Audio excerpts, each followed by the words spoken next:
kwa siku ya leo, lakini kama ambavyo tumezungumza hapo awali kwamba mada ambayo tupo nayo ni ulinzi na usalama kwa mtoto. Nikija kwako Gabriel Kajeleba. Shukuru ndugu mtangazaji. Kwa majina mimi naitwa Gabriel Atupele Kajeleba. Ni afisa jeshi la polisi kutoka kitengo cha dawati ulinzi na usalama. Maanake tunazungumzia kwamba kwanza itabidi tujue kwamba nini maana ya ulinzi. Haki ni kuimarisha kitu fulani kiwe katika hali ya nini ya usalama. Yaani nyenzo unazozitumia ukifanya kile kitu kiwe katika hali ya nini ya usalama. Sasa ule ndio ulinzi. Sasa zile nyenzo zinaweza zikaa tofauti.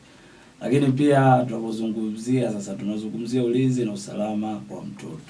Hasa mtoto ni nani sasa? Maanake tunamzungumzia, unakuta mtu mwingine anakuwa mjui. Maanake kulingana na sheria ya Tanzania, mtoto ni mtu yoyote aliye chini ya umri wa miaka 18. Kwa sasa tunazungumzia kwamba nyenzo na njia mbalimbali zinazotumika kumlinda mtoto dhidi ya hatari aina yoyote. Sasa ndio maanake ulinzi na usalama nani wa mtoto. Sasa hizo hatari zinaweza zikaza namna gani? Zinaweza zikaza kisaikolojia, sawa? Maanake mfumo mzima wa hisia. Tunazungumzia hatari za kiuchumi zinaweza zikamkabili huyo mtoto kwa wakati huo mmoja, lakini pia zipo na aina nyingine, lakini kadri ya muda utakavyozidi kuenda tutazijua. Afande, tunazungumza hapa ulinzi wa mtoto, hasa kama polisi, jukumu lenu kubwa ni nini kuhakikisha kabisa mtoto anakuwa salama?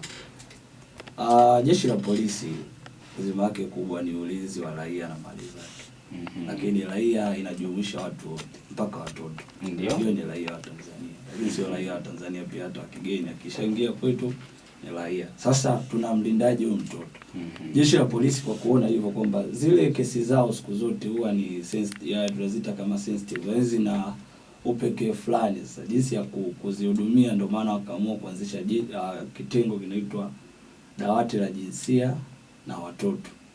Kwamba kesi zote zile zinakuwa zinapelekwa kwenye hicho kitengo kwa ajili ya kufanyaje, kushughulikiwa. Kwa kule kuna wataalamu ambao wako pale, wana mafunzo ya kutosha jinsi ya kukabiliana na hizo kesi. Taarifa huyu mtoto aipeleke wapi pale ambapo anapitia matukio kama hayo? Sasa anapitia unyanyasaji, anapitia ukatili wa hapa na pale, taarifa apeleke wapi? Najua kuna sehemu tofauti ambako pia mtoto atakuwa toa taarifa, huenda si lazima labda dawati, sehemu nyingine pia. Ni wapi hasa, ili msikilizaji aweze kuelewa?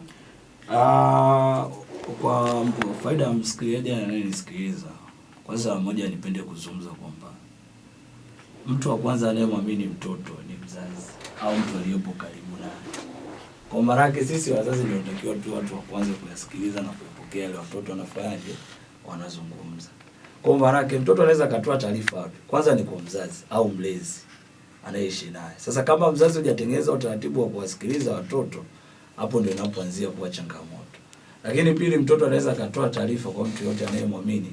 Anaweza kawa ni mzazi, lakini pia akienda shuleni unakuta kuna mwalimu ambaye anamwamini, anaweza pia katoa taarifa. Lakini pia hata kuna viongozi wa kiserikali, kuna watoto ambao ni conscious, yani maana yake anajitambua katika huo umri, anaweza kaenda kafikisha hizo taarifa.